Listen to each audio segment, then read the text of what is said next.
Consumer पे अगर आप देखें तो ये आपने भी कमेंट्री सुनी मानस की, शैल जी की, और उस ड्रीम ब्रेकआउट का जो शैल जी जिक्र कर रहे थे ना, बिल्कुल सही था, बिल्कुल सही था। अगर आप देखें अगर आप देखें इसने कंसोलेशन किया, उसके बाद ये एक ड्रीम ब्रेकआउट इस स्टॉक में आया। खैर, अब चलते हैं हर्षिता के पास एक बार फिर से, और जो नतीजे हैं इस अर्निंग सीजन में उनको हर्षिता क्लासीफाई करके लेके आई हैं, बांट के लेके आई हैं गुड बैड अगली में। हर्षिता बताइए।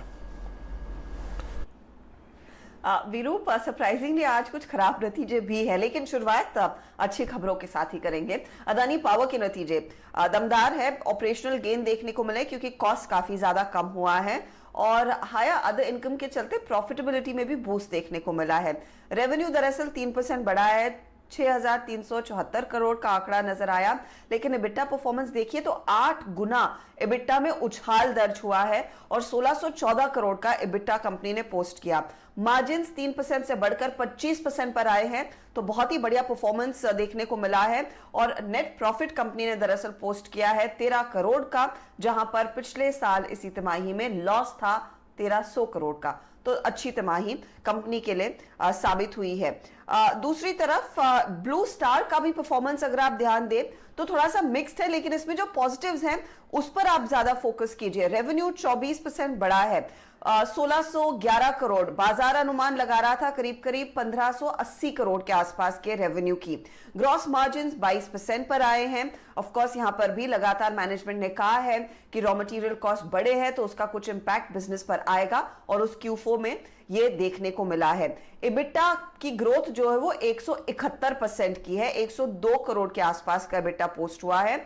और साथ ही साथ आप ध्यान दीजिएगा कि प्रॉफिटेबिलिटी 67 करोड़ पर आई है, जहां पर कुछ ब्रोकरेजेस ने अनुमान लगाया था 62 करोड़ के आंकड़े की। तो ब्लू स्टार के नतीजे अच्छे। प्राज इंडस्ट्रीज ये एकदम दिल खुश करने वाला परफॉर्मेंस दिखा चुकी है कंपनी। स्टॉक वैसे भी आउट परफॉर्मर रहा है पिछले 12 महीनों में। रेवेन्यू में करीब 91% का इजाफा, 567 करोड़ का आंकड़ा दर्ज हुआ। इबिटा में 132% तक की ग्रोथ है, 75 करोड़ का आंकड़ा। मार्जिन 11% से बढ़कर 13% पर आए हैं और साथ ही साथ प्रॉफिट के आंकड़े में 109% का इजाफा दर्ज हुआ है। 52 करोड़ का प्रॉफिट कंपनी ने पोस्ट किया है। ऑर्डर इनटेक्स में भी अच्छा खासा इजाफा है, 193% की बढ़त ऑर्डर इनटेक्स में दर्ज हुई है। और ऑफ कोर्स अब यहां से एथेनॉल प्ले जैसे जैसे बढ़ रहा है, ये स्टॉक का और इस कंपनी का बिजनेस दरअसल रेडार पर रहेगा और डिमांड में रहेगा। रेमंड का परफॉर्मेंस अच्छा, चौथी तिमाही में रेवेन्यू 7% बढ़ा है 1365 करोड़ पर, ग्रॉस मार्जिन 60% पर आए हैं। इबिटा 155 करोड़ पर, पिछले क्वार्टर में लॉस था। मार्जिन ओवरऑल करीब 11% के और प्रॉफिटेबिलिटी करीब 58 करोड़ की। पिछले साल इसी तिमाही में करीब करीब 70 करोड़ का कंपनी ने लॉस पेश किया था। लेकिन खराब नतीजों पर अब आते हैं। अदानी ट्रांसमिशन के नंबर्स में प्रेशर है। रेवेन्यू 15% घटा है, 2726 करोड़ पर यह आंकड़ा आया।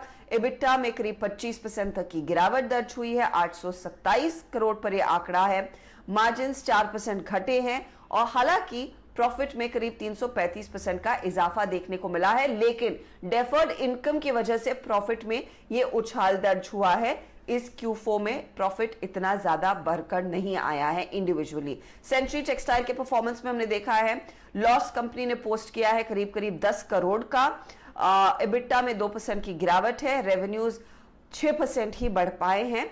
मार्जिन में भी प्रेशर 9.5% से घटकर 8.9% पर। इकरा की तिमाही भी खराब, रेवेन्यू में 6% की गिरावट, प्रॉफिटेबिलिटी में 36% का दबाव देखने को मिला है।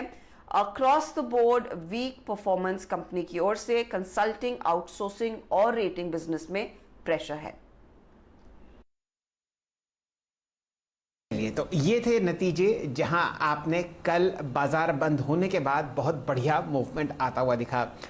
जैसा कि हर्षिता जी आपको बताई रही हैं कि दिल खुश करने वाले जो नंबर्स थे वो आए प्राज इंडस्ट्रीज से, और आशीष जी की टीम में 7वें पायदान पर आपको प्राज इंडस्ट्रीज दिखेगा। किस तरीके से इसका एक टेक्निकल चेक होगा ये आपको लेते हुए दिखेंगे मानस जायसवाल साहब। मानस जी, प्राज इंडस्ट्रीज ऑलरेडी 12 साल का ब्रेकआउट और 272 रुपए का ऑल टाइम हाई, क्या लगता है आपको काउंटर फिलहाल परफॉर्म करता हुआ? देखिए, कोई भी वीकनेस, कोई भी साइन नहीं है स्टॉक में जहां पर आपको प्रॉफिट बुकिंग जैसे कुछ सिग्नल दिख रहे हो या तो कोई वीकनेस दिख रही हो। मेरा समझना ये है कि जो हायर टॉप्स हायर बॉटम्स का ट्रेंड है ये अभी भी कंटिन्यू रहेगा, और जब तक 20 डे मूविंग एवरेज ब्रेक ना हो, जो कि मेरे ख्याल से 222 225 की रेंज में है, तब तक तो आपको डरने की जरूरत नहीं है। हर गिरावट पे खरीदारी करनी है। फिलहाल के लिए जो जो टारगेट्स रहेंगे वो इसके ऑल टाइम हाई मेरे ख्याल से 272 275 की रेंज में है। टारगेट वही रहेंगे, तो आप बने रहें, हर गिरावट पे खरीदारी करें और 222 के नीचे स्टॉप लॉस रखें। ओके, प्राज इंडस्ट्रीज, इसको हमने कमाई का अड्डा में और ओपनिंग में पहला सौदा में कई बार अगर एनालाइज किया, और वहाँ पे जो इसके आशीष के भी लॉजिकल टारगेट्स थे वो 283 310 की ट्रैजेक्टरी के थे, याद रखिएगा प्राज इंडस्ट्रीज के। अच्छा, हर्षदा ने एक स्टॉक का जिक्र किया, अदानी पावर।